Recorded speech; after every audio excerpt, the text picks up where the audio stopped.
Welcome to Partnerships for Profit, the podcast where we bring you inside the world of joint ventures, strategic partnerships, and powerful collaborations. Whether you're looking to expand your network, find new referral partners, or scale your business, you're in the right place. Let's get started. Welcome back to Partnership for Profits. I was just here just a little bit ago with some good guests, but I have another great guest who's joining me this afternoon. I have Stephanie Graham, who is the founder of Graham Estate Planning. Stephanie, how are you doing? Thanks so much for popping on today.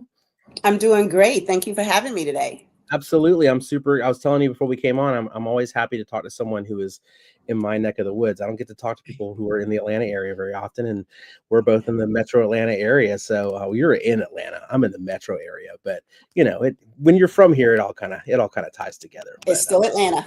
Yes, ma'am. So I'm super glad to have you on and to be talking to you today. So we're gonna bust one of the big myths in estate planning today. And you're an estate planning attorney in the Atlanta area. So you're helping people out with their trusts and estates and wills and all that good stuff. So before we get into the myth that I want to bust, we're gonna talk about the probate myth that families still believe and how it's costing them money. But I want to talk to you a little bit about how you got started in estate planning, because I know you mentioned you were a prosecutor before and you kind of worked in lots of different areas. How did you tell me where you started out and how you kind of shifted into estate planning? Absolutely. So I started out working in banking through undergrad for almost 6 or 7 years. I thought that was going to be the career I retired in. But back then, you couldn't be a 25-year-old vice president, and it got to a point where they couldn't promote me anymore because I was, number 3, and I bore easily. So I decided to go to law school. And when I was working at the banking, we had several incidents where elderly people would come into the bank to cash their checks and would discover that their accounts were wiped out by their powers of attorney. So I remember my 20-year-old self running to my manager saying, "We have to help." And he said, "We can't help because that's their power of attorney." So that's where I had developed my first interest in estate planning. And then I went to law school, fast forward, first generation lawyer. So I was excited about everything. But of course, just like everyone else, when you leave law school, it's very difficult to find a job without experience.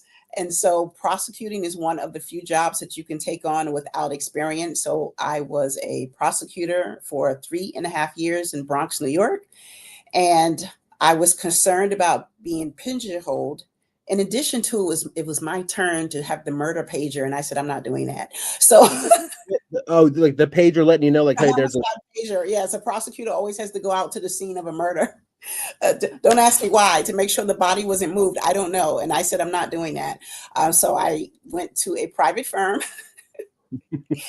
and that's where I worked in business litigation. So it was mostly a family law firm, but the couples often owned businesses, so I handled the business side. That was my agreement. I refused to do divorces.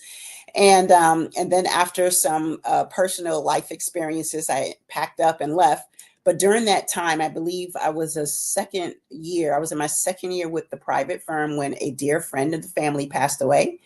And she was visiting her family in North Carolina, and she had sickle cell. And she died, and the hospital had the audacity to say that she wasn't going to live long anyway because of her sickle cell anemia. So we sued. And my first experience with setting up a probate estate was for her family. She was married with a 7-year-old child. I found a top medical malpractice firm in North Carolina where she died, and we settled the estate for $500,000. But I had to establish the probate, which I'd never done before. But I was a personal friend, and the fact that the hospital made that statement to the family was just shocking to me. Right. So of course I saw red, and I figured it out.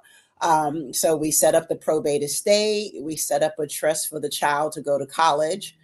And then I guess after that, I left New York, transplanted in Georgia, had some experience here. And then after unpleasant work experience, I said, I don't think this lawyer life is for me in Atlanta because they make it too hard. I had not had the experience in New York that I had here.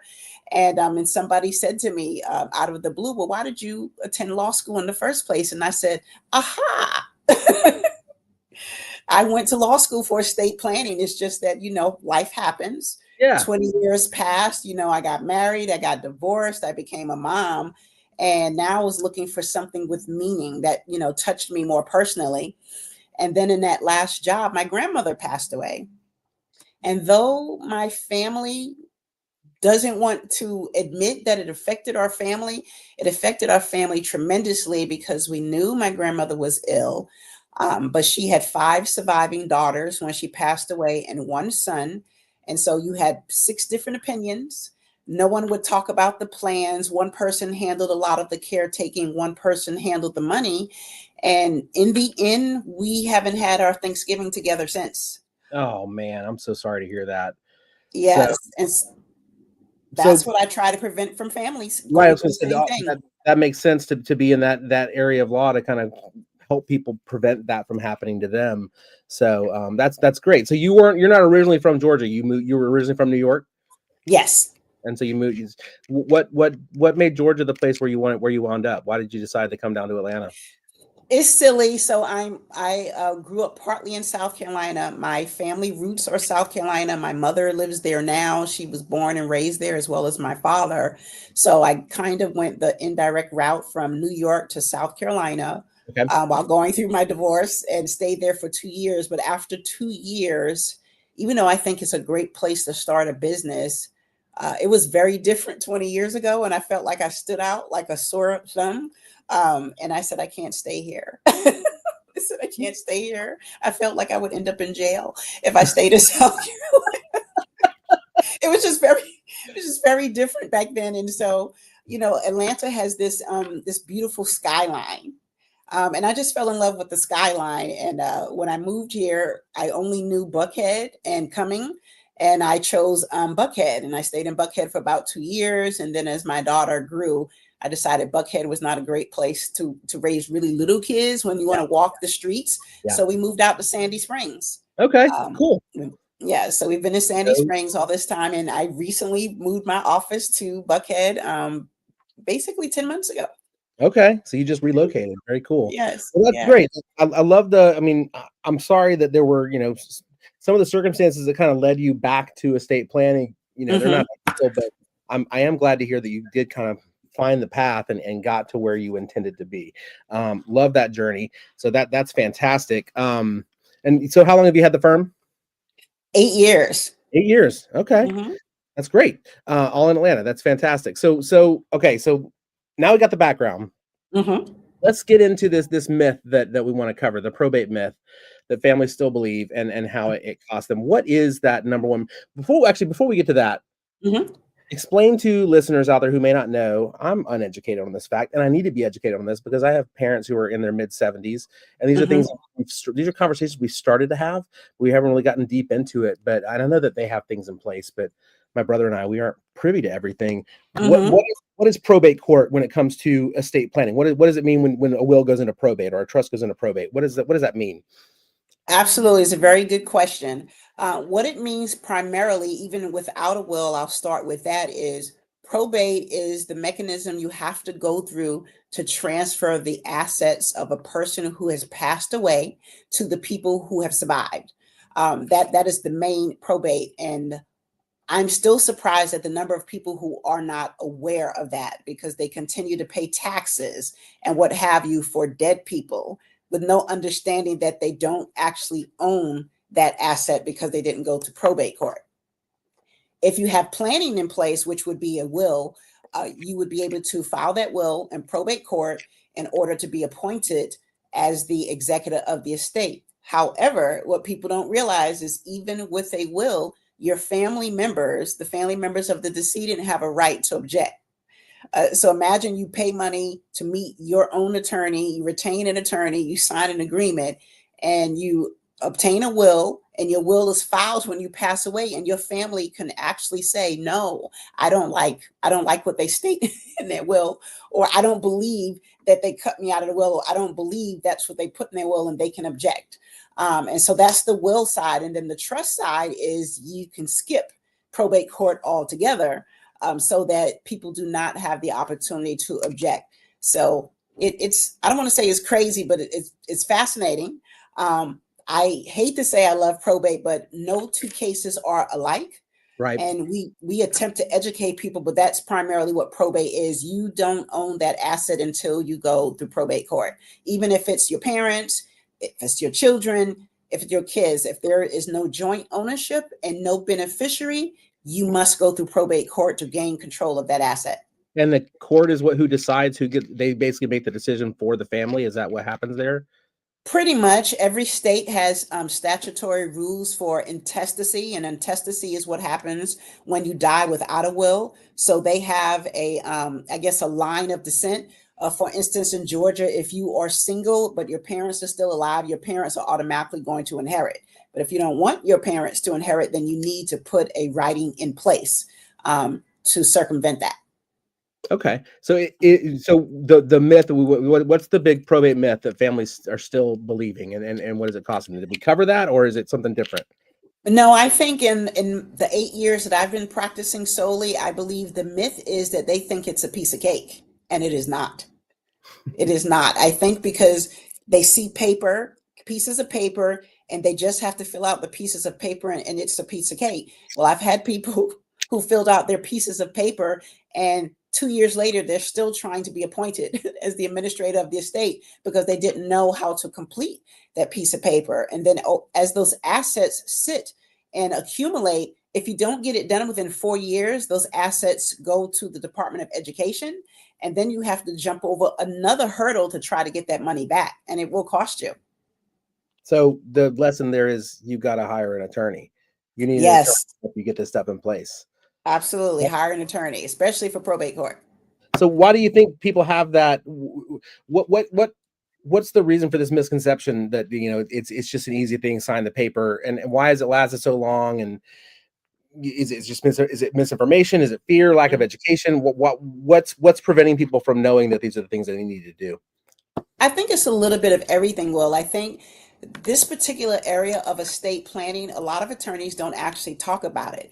If you hear about estate planning, what you always hear is generational wealth and asset protection. No one talks about the trauma on the family. No one talks about probate court. And for me, from my experience with my family, as well as my girlfriend in New York, I think that is top tier, more important than the wealth transfer and generational wealth, because families are broken up permanently. So I think that's the part that people miss. No one talks about it. And so in my firm, we talk about it every day. We talk about it. So let me ask you a question then with regards to that. If you do have multiple, let's say you got elderly parents and you have multiple siblings, would you say that the right thing to do is to bring everybody in on like what's happening so everyone is informed? Or to me, that seems the easiest way to kind of avoid the the objections. It was like you were involved in the whole process. You knew what we were doing. There can't be any objections at this point. Is that the right way to go? Yes, in my opinion. And oh my goodness, I'm drawing a blank, but the billionaire who he already gives, Warren Buffett. Warren Buffett is a billionaire, and he had a meeting with his adult children who are well established to explain to them, hey, I'm giving 95% of my wealth to charity, but I want to have a conversation with you so there are no surprises. So yes, I think family members should have a conversation. And I recently had a family, a blended family, so to speak, of 3, and they all engaged in a consultation with my office so everybody would know what was going on. And I thought that was a brilliant idea, because the objections come from, like you mentioned earlier, misinformation or a misunderstanding. They make these assumptions. So I like to tell people, if you donate or gift your assets to Cookie Monster, 9 times out of 10, people want to respect the dead, and they won't object. But if you do anything that's non-traditional, they will automatically think there's fraud involved. Okay. And somebody's taking advantage. They're very quick to believe that someone is taking advantage or there's fraud involved, as opposed to there was a mistake. Or, people can be estranged for 20 years and still be shocked that they've been disinherited, which shocks me that they're shocked that they were disinherited when no one heard from you for 20 years. Right. Yeah. Yeah, I'm sure that happens more times than you think. I want to know. It's a little bit personal, but it's not totally personal. But a lot of us are at the stage where our boomer aged parents are they're entering a Hmm. new phase of life. The golden years, I guess, is the way to put it, right? I mentioned my parents are in their mid 70s, Hmm. and we've started to have some of these conversations. And like I said, I know they have some things in place. What is your advice for someone who's like me, someone maybe who's in their mid 40s, late 40s, who's looking at this transitional phase with their parents? How do you approach that conversation without it seeming A, morbid, and B, like, what am I gonna get? Because it's weird it's a weird Yes. conversation to have. I don't want my parents to pass away, but I know inevitably Right. that's going to happen at some point.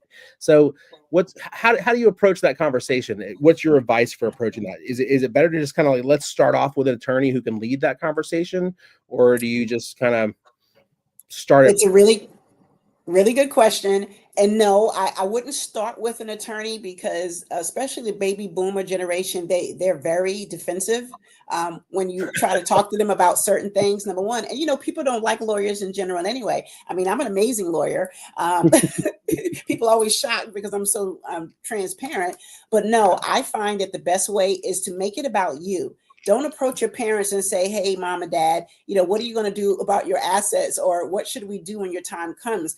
I find that the best way to do it is say, hey, mom and dad, I've been talking to my friends, or I've been thinking about putting in some estate planning in place for me. I'm thinking about doing A with this asset. I'm thinking about doing B for my kids. What do you think?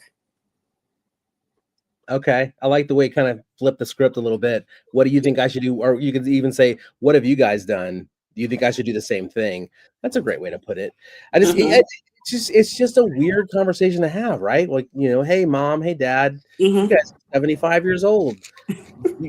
Maybe 15 years left Hmm. hopefully we got 15 years left, but we need to start talking about what's going to happen to this and it just seems like it seems so materialistic. Seems like such a materialistic conversation to have, but it's important conversation to have. Obviously, Hmm. property and there's assets and retirement funds and all that kind of stuff that goes into play. So, yeah, I think about that a lot because I know I need to have those conversations Hmm. with them. Yes. It can be If materialistic on one hand, but also consider the percentage of us that are going to go through dementia. And so I tell my clients 9 times out of 10, you are going to need your financial power of attorney and your healthcare directive long before you need your will and your trust. And I find that is the most important part, because the most disheartening thing to go through in probate is to have to go through court to gain guardianship and a conservatorship of your parents because they can no longer take care of themselves. And mm, I have found that even when they're jumping out in the middle of the street because they don't understand the danger, they're starting to, they're aging, they have dementia. What happens is when you are taking their rights away in court, they know what you're doing. And so that adult ward will curse you. They will call you names because they don't really understand that you are their child, but they understand that their rights are being taken away. And it's very ugly. I've had clients who hired me to do exactly that for their family because they were jumping out in the middle of the street. And once she was appointed, she resigned because she couldn't handle the way her father spoke to her. oh wow. And so that's So something that you can avoid with estate planning by putting those documents in place before they arrive at the point where they have, dementia. They're not thinking straight anymore. They're not providing for themselves. They're not bathing, taking their medication.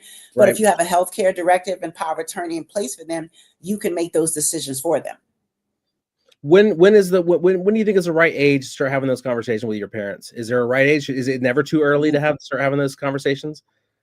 That's a really good question. I don't think it's ever too early, but I like to tell people that even a 14-year-old can have a will. And most folks who are not in the 1% will, they think, well, I don't have anything. And I tell people, when you pass away, they will fight over your PS2 if you don't put something in writing, or is it PS5, whatever the latest model is. They will fight. They will fight. Will. And I think it's, I'm not a therapist, though I want to think I'm everything, right? But I have found it's how they grieve. they don't even realize that they're behaving that way. I've had a case where a year or two after the outrageous behavior, the person came back and said, I wasn't really myself. I'm so sorry, but I think it's grief. So when they're fighting over that PS2, I can just imagine what's going through their mind, whatever fight they had, 5 years ago, they will never have the opportunity to fix it, or tomorrow is not promised. But yes, I mean, they fight over the ugly, and I think it's grief. And so, yes, you can put a will in place at 14 years old. So it's never too early to have that conversation. Never too early. And it's better to have something than to not have something. And I think if people think about holding the family together, and so I also like to compare it to, how you hold the refrigerator open and you can't find the ketchup and you ask your girlfriend or your mom, where's the ketchup? It's the same concept. Who are they asking for the ketchup when you're gone? That 6 months later, they're still seeing your ghost, they still think you're in the next room. So by putting something in place, you're avoiding all of that, because it's a guide. It's a guide, because I've had people say to me when there was no plan, well, didn't he love me? Why wouldn't he do this? And it's because they don't know what happens when they're gone. They have no idea that, somebody who they loaned a debit card to once is pilfering from the estate. They have no idea that somebody who had access to their Prime account, Amazon Prime, continues to use it. Or they have no idea that even though they're married, if the spouse's name is not on the bank account, they have to go to probate court to obtain access to that money. Wow. Right. And meanwhile, she might not be able to pay mortgage or pay tuition or buy groceries. That's a good point. It's a very good point. So how do we,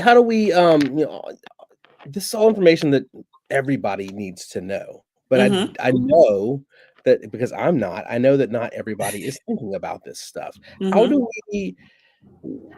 you think we should be educating people more about this side of life? Because it's, again, like I mentioned, it's not fun to think about end of life. Like, it's not something that we avoid talking about it. We all do. That's true. But it's important, and it's something like you're saying. There's information that you need to know to make sure that things are done the right way, and everybody, and that legacy is carried on the way that the person who passes on is carried on the way they wanted to carry it on. How do we educate people? How do we get more people to understand? Like, hey, this is something you need to be talking about. These are conversations you need to be having. How do we get the word out more about that? Because it's just you don't hear about it. Until Rupert Murdoch dies and his kids are trying to figure out how to get his $20 billion or whatever. But on a smaller scale, most of us are not, the vast majority of us are not billionaires. So we're not going to be in the news. So how do we get the word out about, hey, these are things you need to be thinking about and taking care of? Well, I know a lot of our clients come to us because they've seen someone in their family or a good friend or in the neighborhood go through turmoil because they didn't have any planning. So 50% of the time, people are coming to us because they've seen it happen to someone else, and that's when they really freak out. But we talk about it on Instagram and TikTok. We talk about it every day. I'm trying to educate people. I say research it. I say have a conversation. And you're right.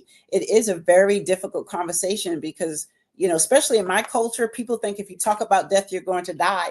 And I try to tell people, hey, if you put planning in place, you're going to live another 20 to 30 years. In 8 years, only one of my clients have passed away so far.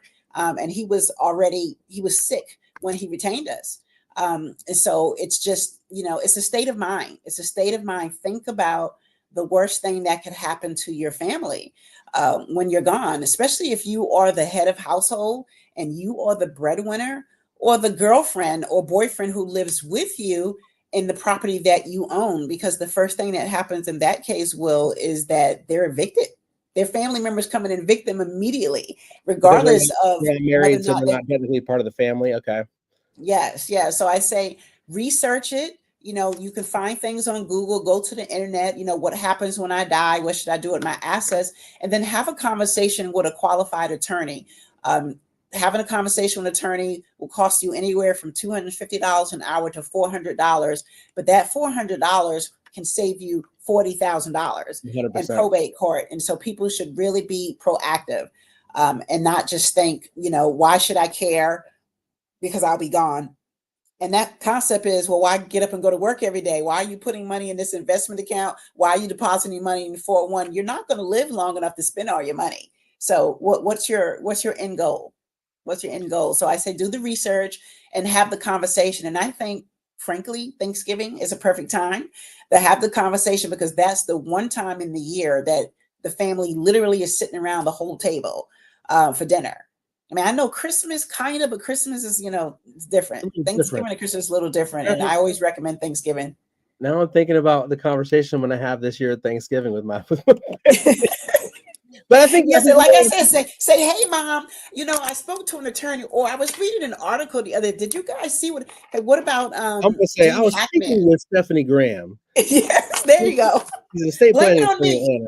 Blame it on me. Yeah, yes, no, it's no absolutely. blame. I think what I was going to say is I think that what I will find, and what most people will find, is that starting that conversation is the hardest thing. But once the conversation starts, especially with your parents, they love you. Mhm. They want Yes. to do things behind for you in the right way, and they're probably going to. I know my parents will be fine to have this conversation. It's just the getting to it is what's weird for me. So I think people just have the conversation, like you said, and that's going to get the ball rolling to get things taken care of the way they need to get taken care of. So, so Stephanie, tell me, I want to get to the shift gears a little bit. I want to get to the why behind your work. What's the most rewarding part of helping families protect their legacies and avoid, like you said, spending $400 to save $40,000? What's the most rewarding part of what you're doing to help out families every day? The most rewarding part for me, because I'm a bit of a sap, is that seeing that the family will stay together, that they'll stay together, because so many families fall apart. So many families. Yes. So keeping them together, having the conversation. My office does quite a bit of probate litigation. And I literally have only had to go to court once to resolve it, because I immediately try to get the other side to come to the table. Because whereas in my experience, the average estate lawyer assumes that the other side is intentionally stealing or dishonest, and I approach it as they made a mistake. I always approach it, they made a mistake, because they don't know what they're doing. People take a lot for granted. For instance, the adult child who makes the decision to stay home with mom and dad and take care of them, they assume that because they made that decision not to go out into the world, that they're entitled to receive the house. No, that's not the law. It's not the law. And anything you did for your parents financially while they were alive is a gift. But people will go to court and fight their siblings to gain access to inherit the entire house, because they believe they're entitled just because they made the decision to stay home and take care of mom and dad. But you can have that conversation with your siblings in advance and come to a conclusion that you can have the house because you talked about it. Love it. So, yeah. Love that. So if someone's listening right now and they haven't done any estate planning yet, tell listeners and viewers, what is the first step that they can take today to get the ball rolling? The first step I recommend is to just have the conversation. And I know you said that's hard, but again, let's use Gene Hackman or Rupert. Just say, hey, I read this article. What did you think? And I promise you that will open up the entire door, the entire floor to have the whole conversation. Because when I'm invited to speak on platforms and, with other speakers, I always tell them, don't put me on first. Because once I start talking about it, the whole room will only want to talk about probate and estate planning. So just open the door. Use an article, use a neighbor, a friend. What did you think about that? Okay, I love it. I'm going to use it. Believe me, I'm having that conversation. And I think that's the big takeaway for me from this conversation is to have the talk. It's just don't be afraid to talk about it. It's just a part of life, and it's something that we have to do the right way. So, Stephanie, this has been a pleasure having you on, and you giving me. I've gotten some good advice from you that I'm gonna put into play. So I really appreciate that, and you giving me some time today. Before we wrap it up here, let people know how they can get in touch with you, and how they can find you. If they have questions and they need help with what we've talked about today. Absolutely. So the firm is grahamestateplanning.com. So you could find us online. We're also on TikTok and IG as Your Trust Attorney. And we are also on LinkedIn and Facebook. So I'm Stephanie Graham, Graham like Golden Graham, and Stephanie P. Graham, because there are so many Stephanie Grahams in Atlanta, you won't find me if you don't use my middle initial, or just give us a call at 1-888-41-WILLS. and ask us your questions and have the conversation. And I'm going to check in on you, Will, to make sure you've had it too. Hey, I might, if I find out my parents haven't done what I think they've done, we may be coming to your office. So, because you're right in my backyard. So that's right. Yes, ma'am. So if you are in the Atlanta area and you need help with setting this kind of stuff up and getting some advice on what to do, just from the conversation I've just had in the last 30 minutes, Stephanie is someone that you should be talking to, because I think she's going to be real with you. She's going to be honest, and she's going to point you in the direction that's going to be best for you and your family. So, Stephanie, thank you again so much for coming on today and talking with me.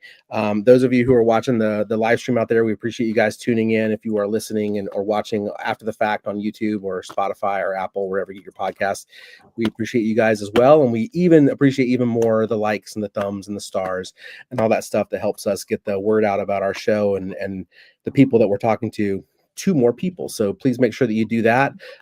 We've got more we got a full day today. We're going to be podcasting up until about 5:30 this afternoon. So we got some more guests coming on today. It's a big podcast day for us here at Partnership for Profits. Hopefully our next guest will bring as much good stuff to the table as Stephanie has done here today.